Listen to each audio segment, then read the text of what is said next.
Assalamualaikum, selamat pagi anak-anak. Hari ini kita belajar sudah masuk untuk tema 2, subtema 1, yaitu menyayangi tumbuhan dan hewan. Untuk subtema 1-nya, materi yang dengan dipelajari adalah manfaat tumbuhan bagi kehidupan manusia. Nah, manfaat tumbuhan bagi kehidupan manusia di sini, kalau Bu Umi lihat dari depan sampai belakang, rata-rata di sini akan mencari ide pokok, paragraf, dan pesan dari suatu teks. Nah, pesan, ide pokok, paragraf suatu teks itu apa saja? Kita lihat di sini. Kita lihat di situ nanti kalian akan mempelajari tentang dongeng. Dongeng, apa itu dongeng? Pernah dengar kan kata-kata dongeng?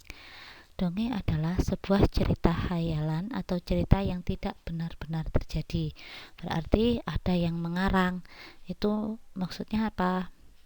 Tujuannya apa? Nah, karena biar imajinasi kita itu ikut di dalamnya.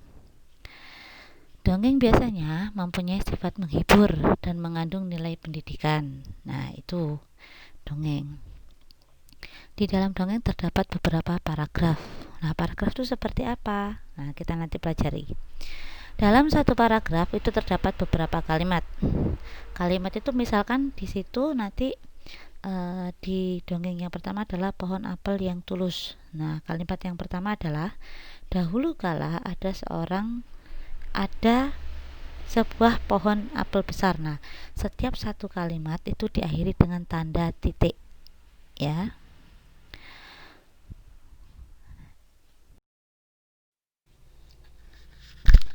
Paragraf. Nah, apa itu paragraf? Paragraf adalah suatu rangkaian kalimat yang memiliki suatu gagasan utama. Awal paragraf ditandai dengan masuknya ke baris baru. Terkadang baris pertama dimasukkan, kadang-kadang dimasukkan tanpa memulai baris baru. Artinya gini, kalau misalkan kamu lihat nanti di buku tema di halaman 2, pohon apel yang tulus, di situ yang dari dahulu kala sampai yang bermain bersamanya, sampai yang laki-laki tumbuh dewasa. Sampai itu tidak ada yang masuk kalimatnya. Maksudnya dari awal kalimat itu nggak ada yang agak masuk ke dalam, tapi di situ nanti didongeng, tapi dia akan bergerombol satu itu yang dikatakan paragraf.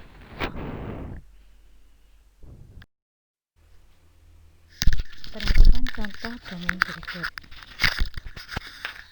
Pohon apel yang tulus. Nah, itu kalau di buku tema ada di halaman 2 dan 3.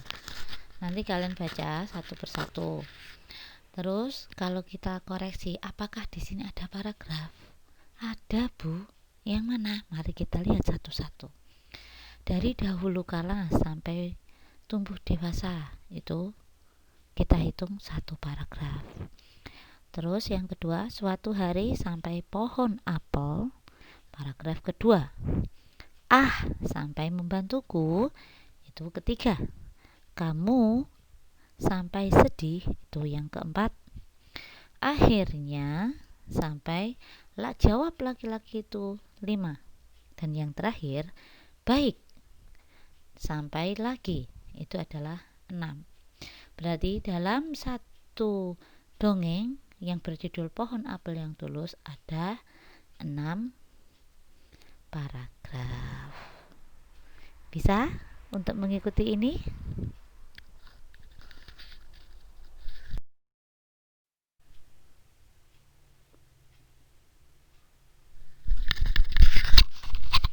Nah, di sini ada orang yang bertanya-tanya, ada berapa paragraf pada dongeng tadi? Karena si adik tadi sudah berhitung bersama kita, ya, yang menghitung dongeng pohon apel yang tulus. Nah, dia bisa jawab, Cah. Kita lihat ada 6 paragraf, Om. Nah, berarti pinter ya adik ini ya, Cah ya. Bayi ini pinter, masa Saman kalah sama dia? Saman kan harus bisa, sama sudah kelas 3 harus bisa menentukan paragraf dan kalimat. Oke. Selanjutnya, ide pokok atau kalimat utama. Bagaimana cara menentukannya? Yang pertama, mengambil kalimat utama. Contoh, misalkan di situ ada satu paragraf, isinya buah kedondong memiliki berbagai manfaat.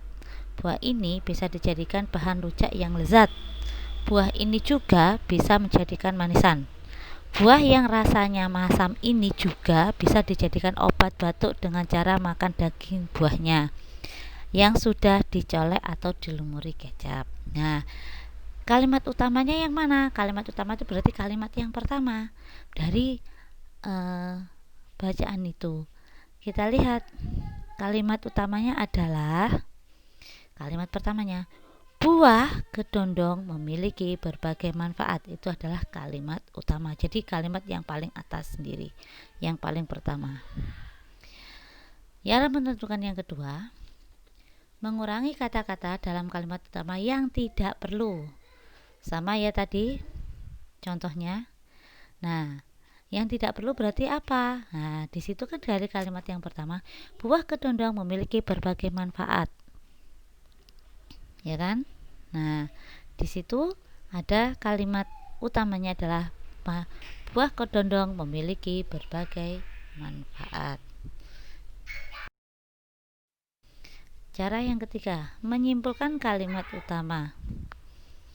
Menyimpulkan kalimat utama, contohnya tetap sama, yaitu buah kedondong memiliki berbagai manfaat. Oke.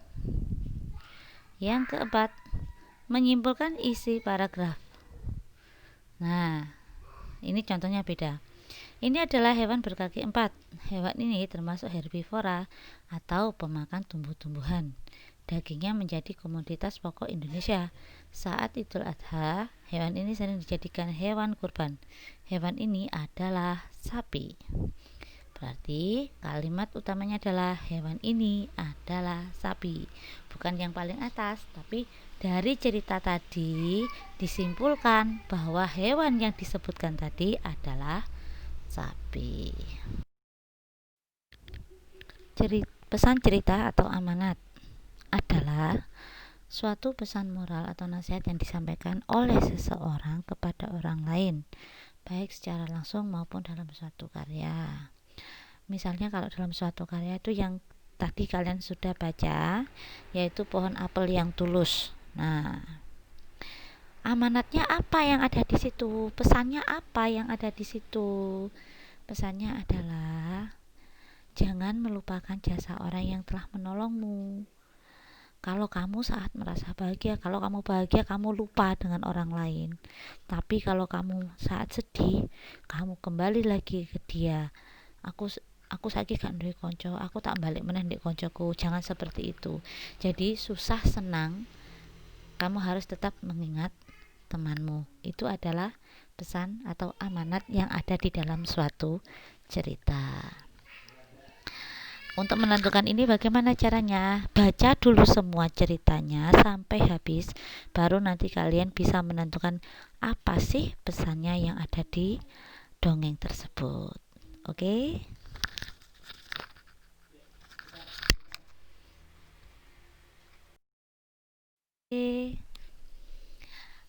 Sekian dulu, selamat belajar. Jangan lupa sebelum mengerjakan tugas, silakan sarapan dan berdoa dulu. Selamat pagi, assalamualaikum.